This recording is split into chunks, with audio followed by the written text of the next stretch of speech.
Champions ట్రోఫీలో team India మూడో మ్యాచ్కి సిద్ధమైంది. ఈ మెగా టోర్నీలో వరుసగా బంగ్లాదేశ్, పాకిస్తాన్లను ఓడించిన టీమిండియా ఇప్పుడు న్యూజిలాండ్తో మ్యాచ్కి సిద్ధమైంది. ఈ మ్యాచ్ దుబాయ్లోని ఇంటర్నేషనల్ క్రికెట్ స్టేడియంలో జరగనుంది.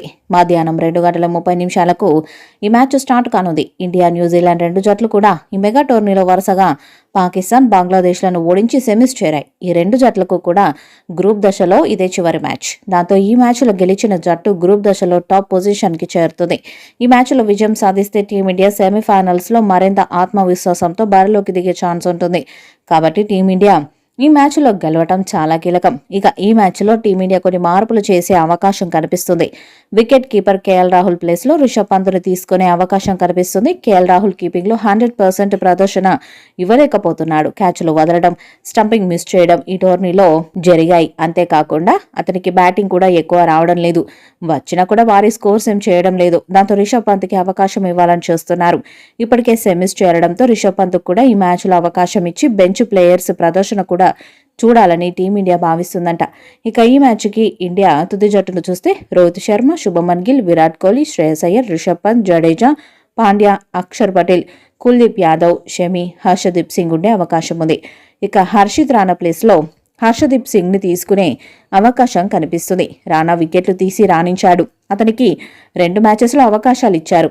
కానీ ఈ మెగా టోర్నీలో షమికి తోడుగా హర్షదీప్ సింగ్ ని ప్రధాన బౌలర్గా తీసుకుంటారని అందరూ భావించారు. కానీ టీమిండియా మాత్రం హర్షిత్ రాణాకు ఛాన్స్ ఇచ్చారు. 2 మ్యాచెస్లో హర్షదీప్ని పక్కన పెట్టి రాణాకు అవకాశాలు ఇచ్చారు. ఇక గ్రూప్ దశలో ఆడే చివరి మ్యాచ్ కావడంతో ఈ మ్యాచ్లో హర్షదీప్ సింగ్ని తీసుకోవాలని చూస్తున్నారట.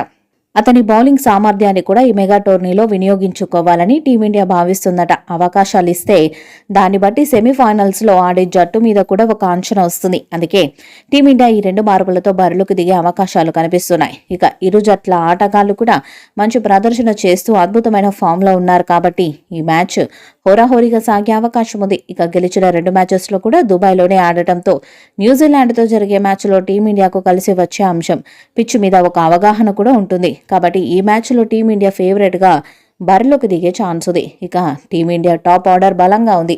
గిల్, కోహ్లీ, శ్రేయస్ అయ్యర్ ఫామ్లో ఉన్నారు.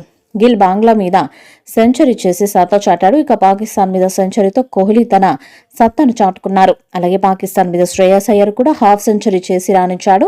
న్యూజిలాండ్ మీద వీళ్ళు విరుచుకు పడితే టీమిండియాకు భారీ స్కోరు ఖాయం. ఇక కెప్టెన్ రోహిత్ శర్మ ఫామ్లోకి రావాలి. కాబట్టి ఈ మ్యాచ్లో రోహిత్ శర్మ రాణిస్తే అది ఈ సెమీస్లో ఆత్మవిశ్వాసాన్ని పెంచుతుంది. మరి న్యూజిలాండ్ మీద రోహిత్ శర్మ ఎలాంటి ప్రదర్శన చేస్తాడన్నది చూడాలి. ఇక టీమిండియా బౌలింగ్లో పటిష్టంగానే కనిపిస్తుంది. స్పిన్నర్లు ఆకట్టుకుంటున్నారు. జడేజా, అక్షర్ పటేల్, కుల్దీప్ యాదవ్ ప్రత్యర్థి జట్లను కట్టడి చేస్తూ తక్కువ స్కోర్కి పరిమితం చేస్తున్నారు. ఇక బంగ్లాదేశ్ మీద అద్భుత ప్రదర్శన చేసిన షమి పాకిస్తాన్ మీద మాత్రం విఫలమయ్యాడు. 1 వికెట్ కూడా తేలేకపోయాడు. పరుగులు కూడా భారీగా సమర్పించుకున్నాడు. కాబట్టి న్యూజిలాండ్తో జరిగే మ్యాచ్లోకి ఫామ్లోకి రావాలి. అలాగే రాణా ప్లేస్లో హర్షదీప్ సింగ్ని తీసుకువచ్చే ఛాన్స్ ఉంది. అతడు ఎలా రాణిస్తాడన్నది కూడా ఆసక్తికరంగా మారింది. మొత్తానికి బౌలింగ్, బ్యాటింగ్లో సమిష్టిగా ఉన్న టీమిండియా ఆల్రౌండర్ ప్రదర్శన చేస్తే ఈ మెగా టోర్నీలో వరుసగా 3వ విజయం ఖాతాలో వేసుకునే అవకాశం ఉంది. ఈ వీడియోపై మీ అభిప్రాయాన్ని కామెంట్ బాక్స్లో తెలియజేయండి. ఈ వీడియో మీకు నచ్చితే లైక్ చేయండి, షేర్ చేయండి, కామెంట్ చేయండి. మరిన్ని అప్డేట్స్ కోసం మన ఛానల్ని సబ్స్క్రైబ్ చేయండి. అలాగే పక్కనే ఉన్న గంట సింబల్ని గట్టిగా కొట్టండి.